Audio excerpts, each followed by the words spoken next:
friends, welcome back to my channel. It's Tori. It's been a little while. I took a little break off of YouTube and I figure what better way to come back than to share with you guys the books that I have acquired in the last like 3 months.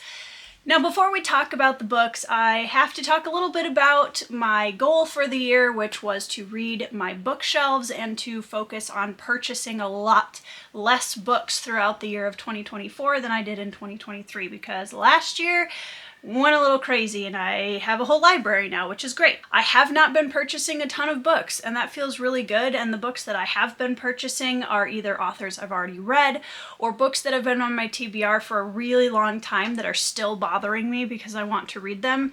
So overall, I just feel like my book buying habits are a lot less impulsive and a lot more sustainable this year. So let's get into it. I'm gonna do books that I was gifted first.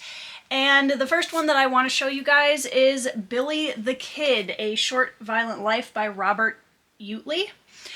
This was a gift. I had it on my Amazon wish list, and my good friend Chris from Christopher Navo, link his channel down below or up here, sent me this as kind of a just thinking of you gift this last few weeks while I was on break. And Chris, thank you so much. I am so excited to read this book.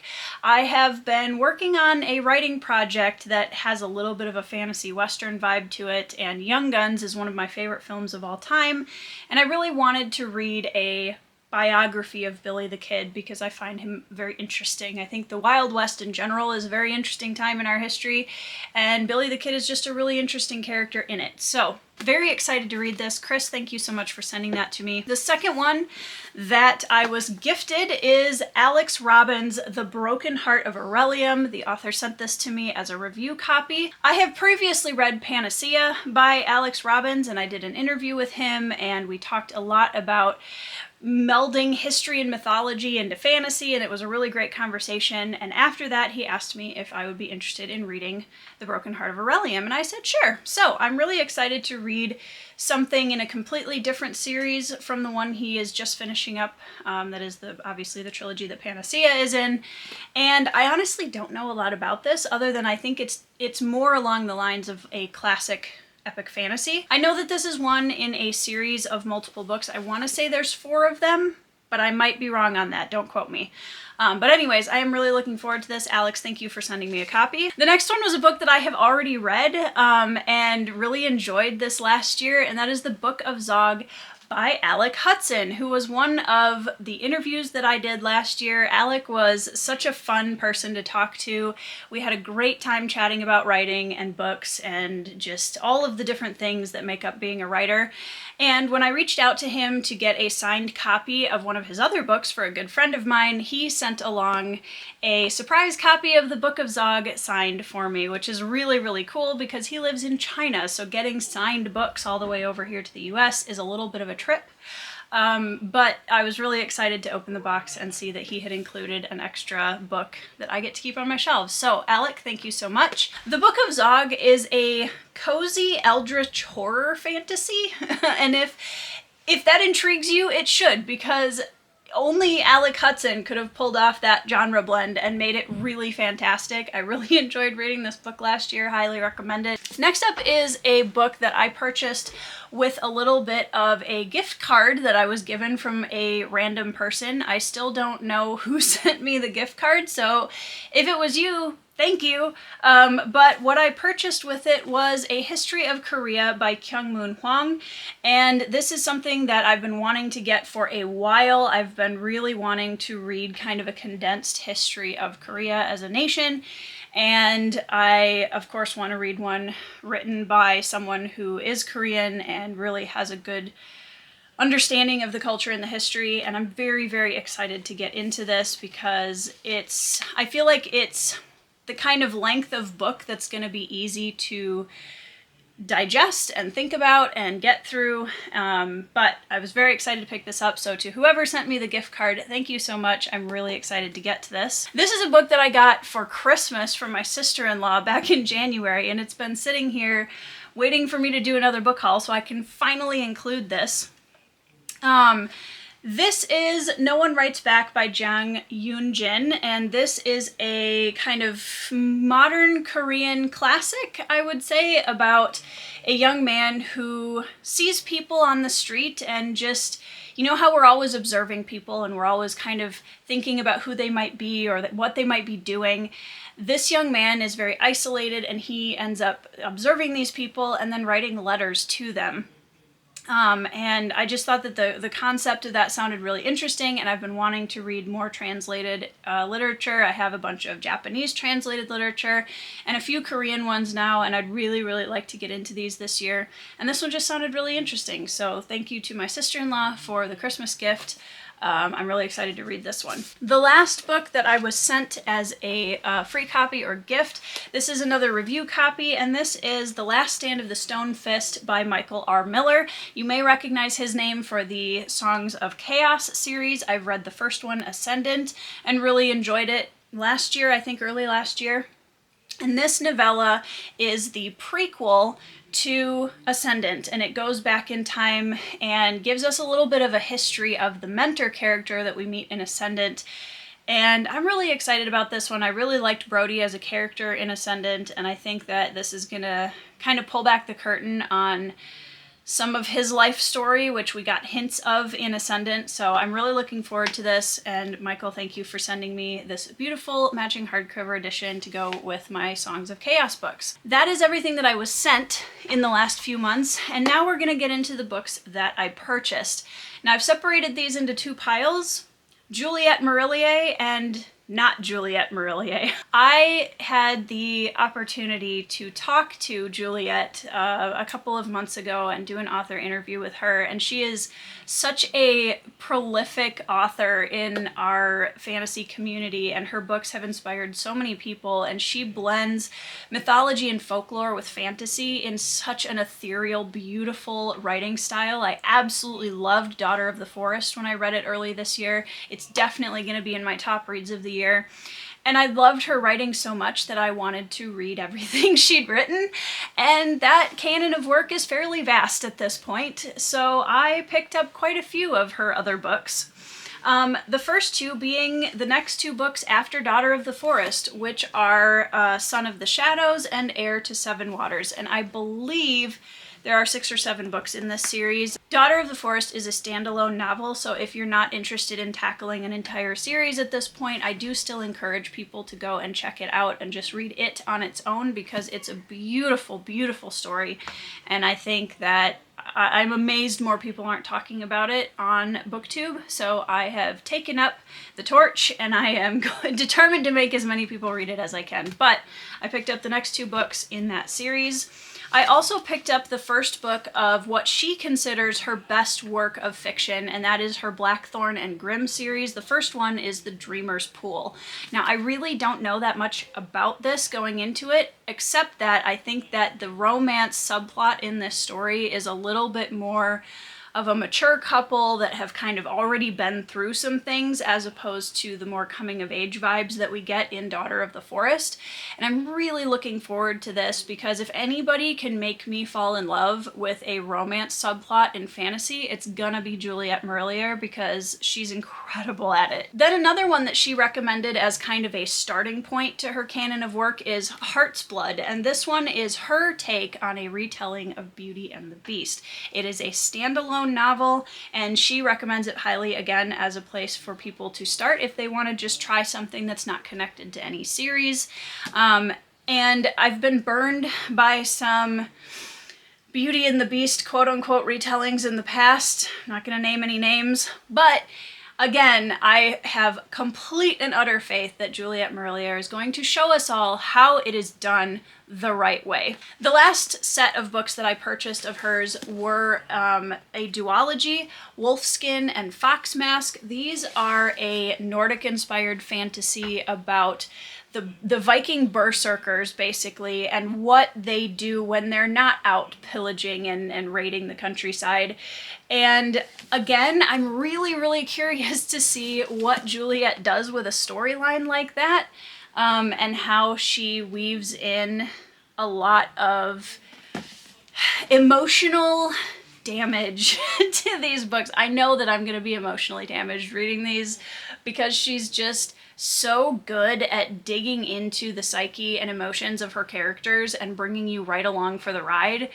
It's gonna be a trip, and I'm really excited. And from everything I know, I think that these two specifically might be right up my alley in terms of what I love to read. Next up is all of the other books that I purchased, and I have a couple that I'm gonna talk about.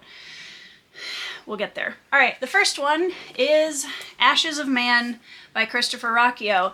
Now, this is a hardcover edition that I bought to match the other ones that I have in the series. I bought this off of Amazon, I think 4 times in the last few months, and this dumb sticker has been on the front of all of them. I have complained, I have requested a new copy, and I finally just quit because I know that my husband is a wizard at trying to get these things off, so he's going to help me get it off of the front cover. It's always a little bit of a Russian roulette when you buy books on the internet, and I have another book that we're going to talk about in this stack that delves more into that. But I finally have all but the very newest book in this series, and Sun Eater is one that I'm really, really looking forward to. You guys know that I've been talking about it for a long time. And once I finish the Red Rising series, I am going to pick up Sun Eater. Next one is another author that I had an absolute blast interviewing this year, and she was just such an inspirational person to talk to. I love her Greenbone saga. And Untethered Sky is another Fonda Lee book that I have not read yet. I am really excited to delve into some of her other work.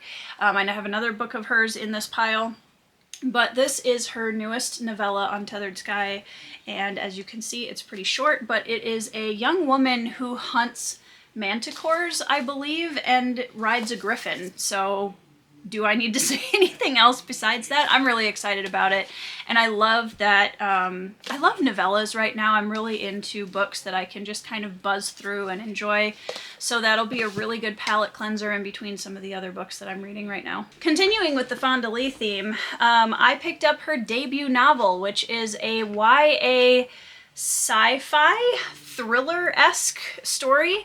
That's really all I know about it, but knowing Fonda Lee, it's going to be amazing, and that is Zero Boxer by Fonda Lee. Now, as you can see, this particular copy, and this is where I want to pause briefly on the book haul and just talk a little bit about buying books on the internet. I buy a lot of books secondhand. Almost every book I buy is secondhand, unless it's an indie book, which then I purchase usually from Amazon or directly from the author themselves if I can. The thing is, you used to be able to really pay attention to the listings on like eBay or what have you. And if it was an ex-library book, they would tell you. Now, they don't always put it in the description, and I've been finding more and more and more the past year or so that almost every book I have purchased on eBay from one of the larger booksellers is an ex-library copy. And I don't know about you guys, I'm not super picky about my books, okay? Like, I'll read, I don't care, it's fine. It's got a big bend in it, there's stickers and plastic all over it.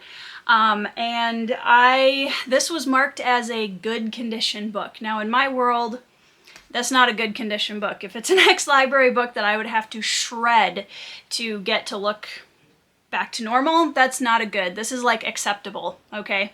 Anyways, that's my small rant about this. Just read the descriptions carefully, but no, I always make sure that they accept refunds. If I get a book that looks like this. And thankfully, the seller, when I reached out to them, they did refund me completely for this book, so I got a free book out of it. But I mean, whatever. I'll probably, if I really love this book, I'll just buy it again. Next up, I purchased Facing the Mountain, which is a bunch of stories about Japanese American heroes in World War II. This is a specific niche of history, and especially American history, that I'm very interested in right now, and I have collected quite a few books delving into this topic and the stories of these people, and this was another one that I found on Book Outlet that just looked really interesting, and I'm excited to get to it. One of my favorite reads so far this year has been Terry Pratchett's Guards, which is the first in his Night Watch, I think, series. I can't remember exactly what the series is, forgive me if I'm wrong, but I loved Guards so much that of course I had to pick up book 2, which is Men at Arms, and I do intend on picking up the 3rd book, which is Feet of Clay, hopefully soon, but I'm going to try and behave myself and wait until I have finished Men at Arms, because I'm trying not to buy all the books, whatever, you know what I mean.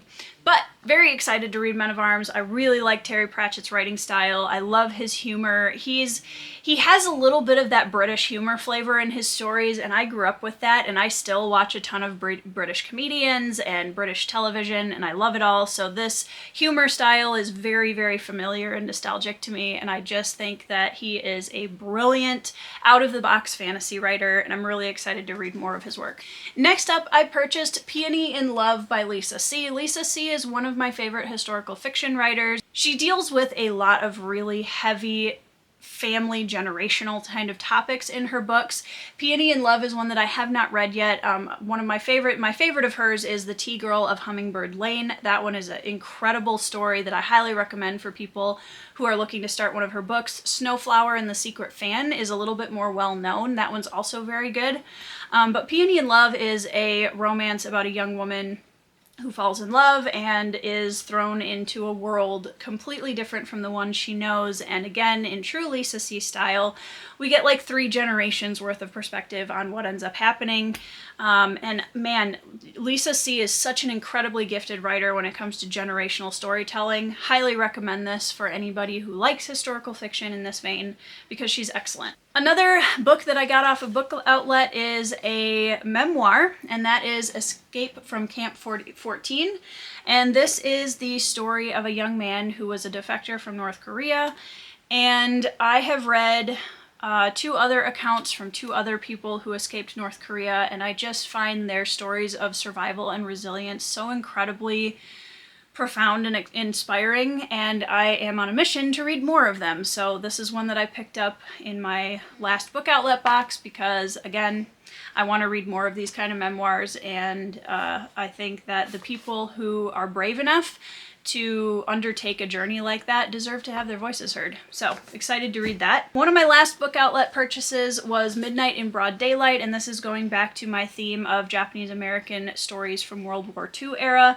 And this one looked so interesting to me because it was a family that was actually split, where a couple members of the family had gone back to Japan to either work or something like that, and some of them were in America, and how being on either side of World War II affected their family. All right, the last few books that I purchased. This one is Dodger by Terry Pratchett. When I found out that Pratchett wrote a book kind of inspired by The Artful Dodger, I had a tiny little freak out. I'm not gonna lie, because The Artful Dodger is one of my favorite characters of all time. I love him so much. For anybody who wants to know, my favorite portrayal of him of all time is Jack Wilde in the 1960s Oliver musical. Jack Wilde is just a genius in that character. Anyways, I am so excited to read this. I can't stand it. I'm so excited to get to this, and I think that Terry Pratchett's writing style and humor style is going to fit this character so well. I can't wait. So I'm definitely gonna be reading that sooner rather than later. Another author that I've had recommended to me a couple of times, and specifically this book, it's been on my TBR, you guys, for probably a year and a half, maybe more, and that is A Plague of Giants by Kevin Hearn. I don't actually know that much about this book, but a few people I know have told me under no uncertain terms that I need to read this book. So I guess I'm reading this book, but it's just intrigued me, and every time I go on my wish list or every time I go book shopping, I always think about this book, and I'm like, man, I really want to get that book and read it. It's a multi-POV. We've got giants, which is cool. I don't think, I've read books, fantasy books with giants in them, obviously, before, but I enjoy that, and I don't read it too often, so I'm excited to read more of it. There's assassins, there's a mom with 2 sons, and she's a frontline soldier. I mean, it just sounds like a really good book. I don't know much more about it than that because I really want to go into this pretty blind. But Kevin Hearn is an author that has been recommended to me a couple of times, so I'm looking forward to finally getting to this now that I have a copy of it. Last but not least, I backed a Kickstarter last year for an anthology of assassin stories. And that is When Swords Fall Silent. There are stories in here from Michael J. Sullivan, David Dalglish, R.J. Barker, Jonathan French, Peter Flannery, Marie Brennan, Andrew Rowe, where did I stop? Bryce O'Connor, Luke Chmilenko, I think I said that correctly, M.L. Wong, Philip C. Quaintrell, J.A. Andrews, Jay Boyce, and Terry Mancour. I'm so excited to read these, you guys. Anthologies are kind of hit or miss for me in terms of whether or not I back them or I'm interested in them, but I have been really feeling some assassin fantasy lately, as I've been talking about on the channel, and when I saw this anthology, I've read several of the authors in here. I can't wait. And I want to show you this absolutely stunning special edition. Wraithmarked Creative was the producer of this. Got a beautiful hardcover, and on the inside, look at these beautiful art end papers. There are artwork pieces at the beginning of each story. It's really, really stunning. It's really, really stunning on the inside. So I'm looking forward to reading these and hopefully finding a few new authors that I haven't read before that I can check out after this. Okay guys, that is everything I've purchased since January when I did my last book haul, and I feel pretty darn good about it, especially since like half the pile of things I bought were books by an author that I already know I love and just want to read more of her. And like Fonda Lee, I've read, I know I love her stuff, so a lot of this is books by people that I know I already love, which is exciting. Because I bought a lot of new books by new authors last year, which was good because I've been slowly delving more into the community and more into what's available. And now I want to dig into some of the authors that I've already known and read that I love. So that is everything that I have purchased and or been gifted. Let me know down in the comments which of these books you're most excited for me to get to. Let me know if you've gotten something really exciting or hauled any fun, exciting books in the last couple of months. Let me know down in the comments. Once again, thank you guys so much for following my channel, for being so supportive. Y'all are the best audience ever. And I'm going to end it there before I get too sentimental. So, I hope you all are having a good week. I hope you're reading 5-star reads, and I'll see you in the next video.